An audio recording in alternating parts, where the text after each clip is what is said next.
예수님이 어, 이 구약의 말씀과 가장 대조적인 가지고 있는 신앙이 어, 이 아버지 신앙이에요. 그래서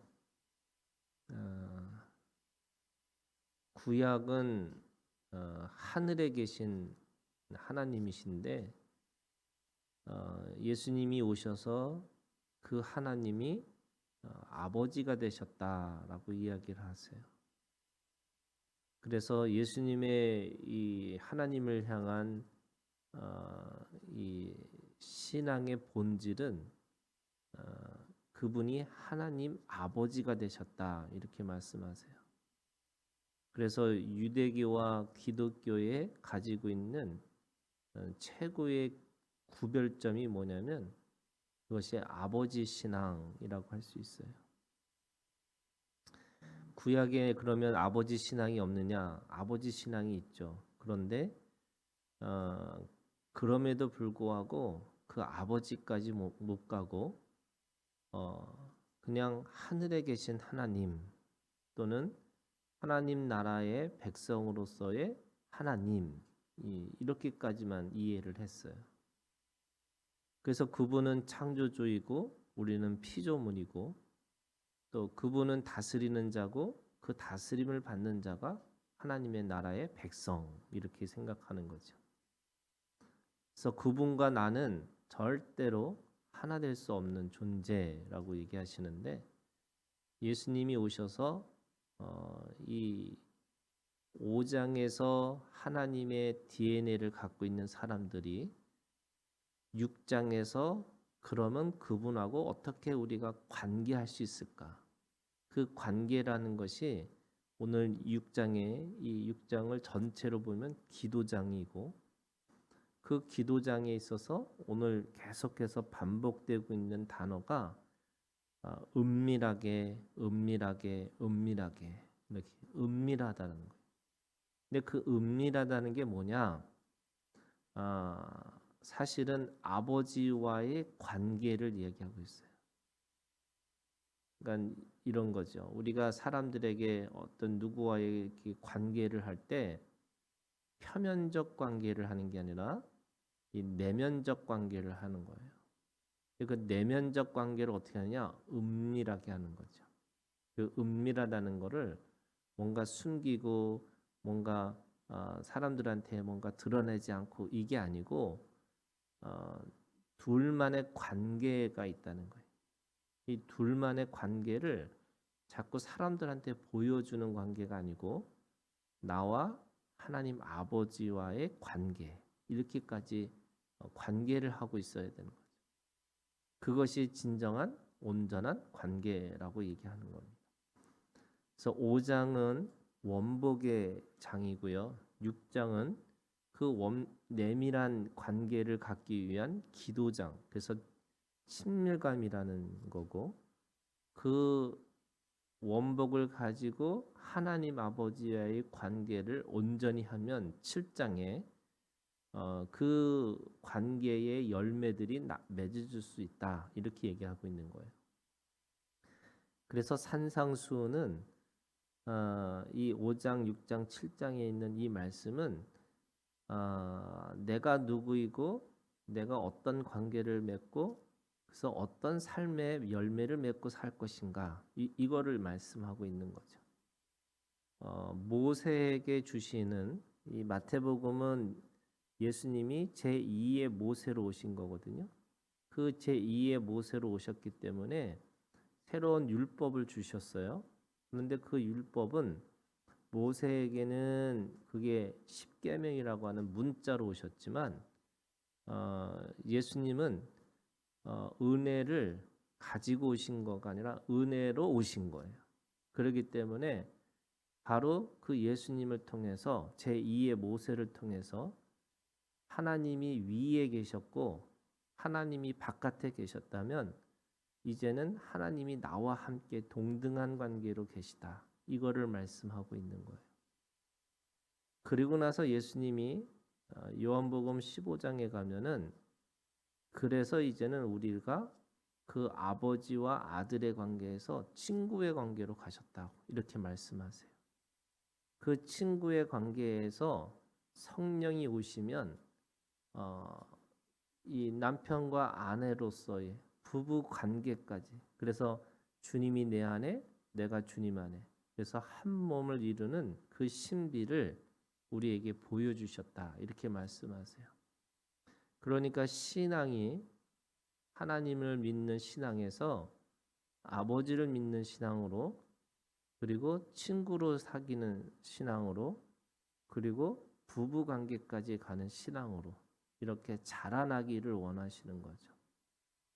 이게 우리가 가지고 있는 비밀이에요. 무슨 말이냐면 세상은 신에 대해서 논해요. 그래서 아주 유명한 토마스 아퀴나스라는 사람이 신의 존재 증명을 해요. 신이 뭘까? 첫 번째 운동자고 첫 번째 원인자고 뭐 이렇게 설명을 하는데, 그거는 절대로 기독교의 이 신앙을 모르는 거예요. 기독교는요, 관계예요. 그렇기 때문에 오늘 6장 1절에 보시면 사람에게 보이려고 그들 앞에서 너의 의를 행하지 않도록 주의해라. 이 의라는 게 뭐냐? 우리가 하나님 앞에 칭의를 받는데 그 의가 뭐냐면요, 관계예요. 그래서 내가 의인이 되는다는 말은 뭐냐면 하나님과 관계하는 거예요. 귀신의 믿음이 있어요. 야고보서에 있는 말씀에 보면 귀신들도 하나님이 한 분인 줄 알고 떠느니라 이렇게 돼 있어요. 그래서 예수님의 사역하실 때 귀신들이 귀신같이 알았어요. 하나님이 아들인 줄 알았어요. 그런데 당신이 나와 무슨 상관이 있습니까? 아무 관계하지 않겠다는 거예요. 그게 불이고 그게 의롭지 않는 거예요. 그러니까 우리가 하나님을 아는 게 의이고요. 하나님을 아는데 어떻게 하느냐? 아버지로 아는 거예요. 그래서 그분이 나에게 생명을 주신 분이고, 또 그분이 나를 끝까지 보호해 주시는 분이고, 동시에 관계한다는 말은 그분하고 나하고 대화하고 있다는 거예요. 그게 6장에서 은밀하게 뭐 하냐면 하나님과 나만의 관계를 하는 거죠. 그래서 6장 2절에 보시면 첫 번째 구제의 기도예요. 그 구제의 기도, 하나님 앞에 내가 기도하는 거지 누군가를 도와줄 때 이런 게 아닌 거예요. 그러니까 구제 기도를 할 때 어떻게 기도하느냐?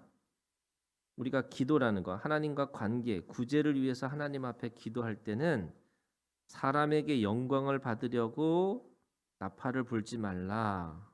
이미 상을 받은 거예요. 그럼 3절에 너는 구제할 때 오른손이 하는 것을 왼손이 모르게 하여, 무슨 말이냐면 계산하지 말라는 거예요. 내가 누군가를 위해서 기도하면서 그 기도를 생색을 내지 말라는 거죠.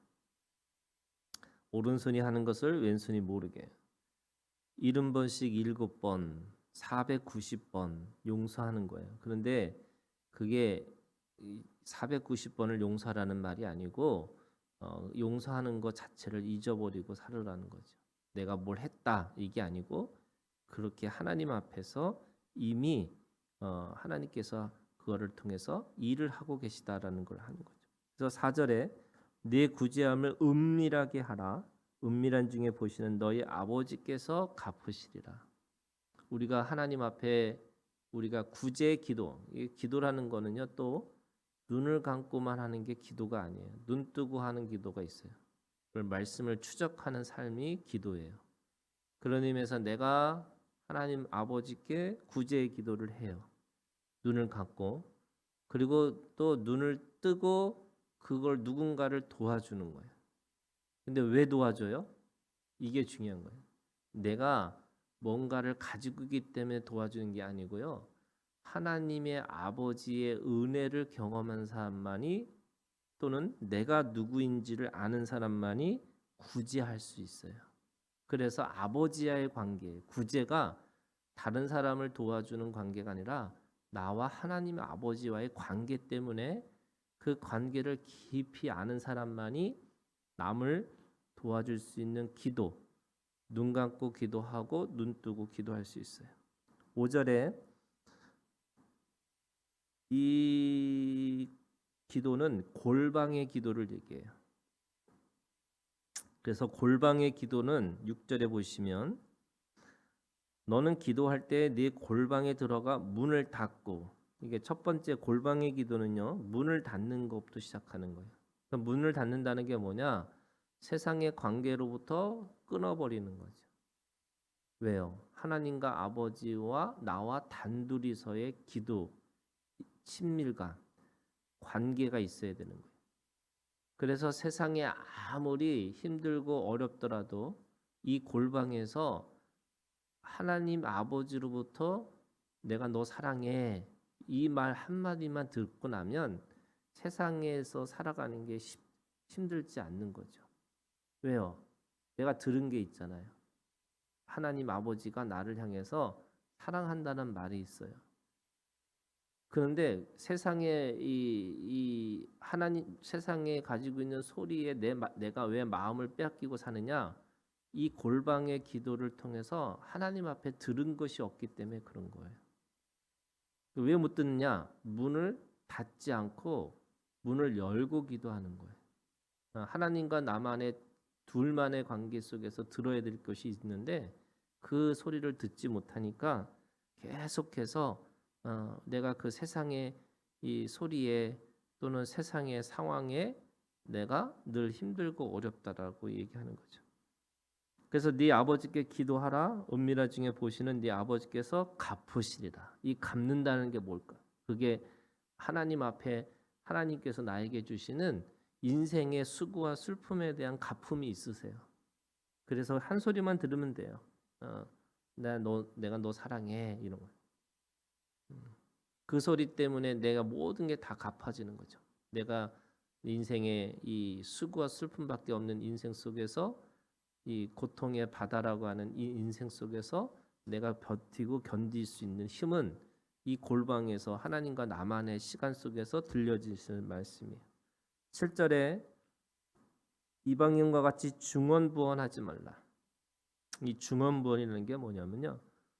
이게 중언부언에서 자기가 막 무슨 말을 하는지 모르고 이런 게 아니고 이게 어떤 거냐면 주문 외우듯이 하는 거예요. 주문. 여러분 주문을 왜 외우시는지 아세요? 이게 이제 뭐 남녀혼황교나 뭐 여러 가지 보면은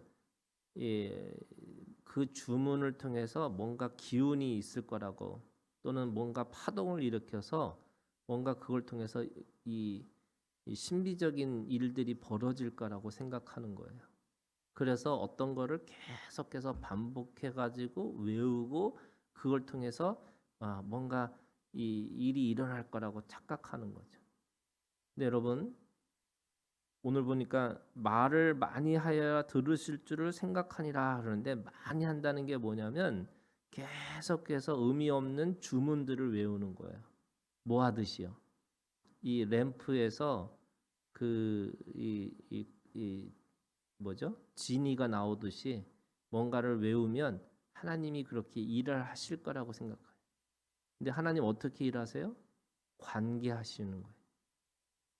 그래서 하나님과 진실한 대화를 해야 되는 거지 뭔가 주문을 외우듯이 하나님을 뭔가 이 써먹으려고 또 하나님한테 뭔가 이걸 통해서 이 신의 마음을 감동해서 뭔가를 일으키려고 하는 게 아니라는 거예요. 하나님은 우리한테 관계하기를 원하시지 그래서 말도 의미 있는 말을 하기를 원하시지 절대로 이 주문 외우듯이 되는 게 아니라는 거예요. 그러므로 그들을 본받지 말라. 구하기 전에 너희에게 있어야 할 것을 하나님 너희 아버지께서 아시니라. 하나님의 아버지의 아심이 있어요. 그러면서 9절부터 13절까지는 그 유명한 주님의 기도를 우리에게 가르쳐 주시는 거죠. 이 주님의 기도라는 거는 결국 아버지에게 우리가 구하고 또 아버지가 어떤 분인지를 알고 하는 기도, 이 주기도문 자체가 그런 의미를 갖고 있어요. 그런데 이 주기도문이 중요한 게 아니고요. 마지막 14절, 15절이 제일 중요한 거예요. 기도의 열매가 뭐냐라는 거예요. 기도의 열매는 사실은 우리는 이게 기도라는 게 내가 안 되는 일이 되게끔 하는 게 기도라고 생각하는데 그게 아니고요. 성경적인 기도는 하나님의 뜻을 구하는 거고 하나님의 뜻이 이루어지는 건데 하나님의 뜻이 이루어진다는 게 도대체 어떤 의미를 갖고 있을까? 여러분, 기독교는 사랑의 종교잖아요. 그러면 결국 기도를 통해서 사랑이 나타나는 거예요. 왜 사랑이 나타나냐면 그 사랑은 영원한 생명의 본질이기 때문에 그런 거예요. 그런데 그 사랑의 감정이 뭐냐? 사실은 그게 용서예요.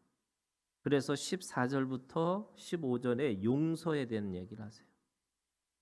최고의 용서는 어디서부터 시작해요? 여러분, 나를 먼저 용서하시는 것부터 시작하는 거예요.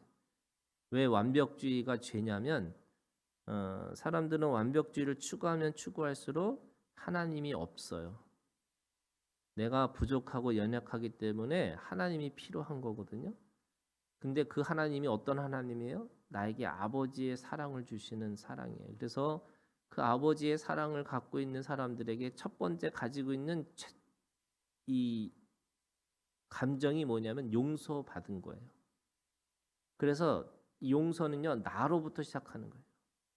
내가 육신의 아버지로부터 받은 이 상처나 또는 내가 가지고 있는 어떤 문제나 이 모든 것으로부터 내가 용서받은 자구나. 이거를 깨달은 자만이 사실은 이 아버지의 사랑을 제대로 이해하고 아버지의 사랑을 제대로 그렇게 살아낼 수 있는 거죠. 그런 의미에서 이 은혜의 공동체라는 거는요. 은혜의 공동체는 이 율법주의자 이 사람들처럼 뭔가 엄격하고 뭔가 자로 잰 듯이 정확하고 이런 게 아니에요. 은혜의 공동체는 원래가 뭔가가 부족하고 또 뭔가가 허술하고 그리고 뭔가가 이게 비어 있는 것처럼 보이는 게 은혜의 공동체예요. 그거는 뭘로부터 시작하냐면 용서함으로 시작하는 기 때문에 그런 거고요. 그래서 완벽주의가 왜 죄냐? 거기에 하나님이 계실 수 없다는 거고 계속해서 사람들은 자신의 그 부족함을 사람들한테 보이지 않게 해서 완벽주의를 추구하고 살아간다는 거죠. 16절은 이 금식의 이 기도를 얘기하고 있는데 금식을 한다는 건 뭐냐? 내가 하나님만 집중하겠다는 건데 이 골방의 기도와 금식의 기도가 거의 같으면서 이 다른 것이 뭐냐면요. 이 골방의 기도는 내가 하나님과 친밀한 거지만 금식의 기도는 세상으로부터의 가지고 있는 내가 그 관계를 하기 위해서 끊어버리는 거예요. 그래서 그 금식은 오늘 우리가 가지고 있는 것으로부터 세상으로부터 가지고 있는 것으로부터 끊어버리고 하나님 앞에 더 집중하고 하나님과의 관계에 더 집중하고 살겠다고 하는 의미가 있어요. 17절에 보니까 금식할 때 머리에 기름을 바르고 얼굴을 씻으라. 이는 금식하는 자로 사람에게 보이지 않고 오직 은밀한 중에 계신 네 아버지께 보이려고 함이라. 이렇게 돼 있어요. 이게 어떤 의미냐면요. 내가 세상의 것을 끊어버리는 거에 너무 집중한 나머지 하나님과의 관계에 집중하지 못하는 모습들이 있어요. 이것도 또 재밌어요. 이게 종교 생활이라는 게 그런 거예요. 제가 어떤 목사님이 저한테 전화가 와가지고 40일 기도를 하는데 새벽 기도회를 결정해서 했는데 39일째 잠깐 잠이 들어갖고 새벽 기도회를 못했대요. 저한테 물어보는 거예요. 다시 40일을 해야 되는 건지. 그래서 내가 그랬어요. 목적이 뭔데요? 하나님만 보겠다고 하는 거가 이 40일 작정이라는 게 그런 거라는 거죠. 그래서 제가 그랬어요. 40일 작정했으면은 그게 목적이 하나님만 보겠다고 하면 그거 이뤘으면 되는 거지. 왜 40일에 가지고 있는 자기 이 시간에 왜 스스로가 매이냐고. 사람들이 그런 거예요. 내가 하나님 앞에 집중하기 위해서 다른 걸 끊어버리는데 끊어버리는 거에 너무 열심히 하다 보니까 정말로 하나님을 잊어버리고 하나님과 관계하는 걸 잊어버리는 거죠. 어떤 분이 정말 중요한 기도의 제목이 있는데 그 기도하려고 이 성전에 들어가서 기도하는데 이 마귀들이 막 그냥 너무 많대요. 그래서 마귀를 무찌르는 기도를 열심히 해가지고 자기가 승리했다고 생각하고 오는데 정작 가장 중요한 기도를 못했다는 거죠. 그러니까 마귀한테는 이겼지만 이 기도를 잃어버리게 한 마귀가 오히려 승리했다는 거예요. 금식을 하는데 내가 뭘 먹지 않느냐, 내가 뭐를 안 하느냐 이거에 너무 집중한 나머지 정말 하나님과의 친밀한 관계를 잊어버리는 거죠. 왜 머리에 기름을 바르고 얼굴을 씻으라 이 말은 사람들에게 뭔가 보여주고 뭔가 하기 위해서 내가 뭘 안 했다 이거에 집중하지 말라는 거예요. 뭐 씻지도 않을 수도 있고요. 기름 안 바를 수도 있어요. 그런데 그거에 내가 너무 집중하다 보면 오히려 금식이 우상이 되는 거예요. 내가 가지고 있는 신앙의 행위가 오히려 목적이 되는 거예요. 그게 다 하나님을 향한 관계 안에서의 내가 가지고 있는 이 수단일 뿐이거든요. 그래서 오늘 주님 안에서 그거 하는 거예요. 하나님 앞에 집중하라고. 하나님과의 관계에 집중하라고. 그래서 하나님 아버지의 사랑과 그 하나님의 아버지의 사랑을 충분히 받아야지만 그래야지만 오늘 우리가 제대로 내가 하나님 앞에 받은 원복을 누리고 이루고 살아갈 수 있다. 이렇게 말씀하고 있습니다. 오늘도 하나님 아버지의 사랑에 집중하기를 오늘 그 하루가 되기를 주님의 이름으로 축원합니다.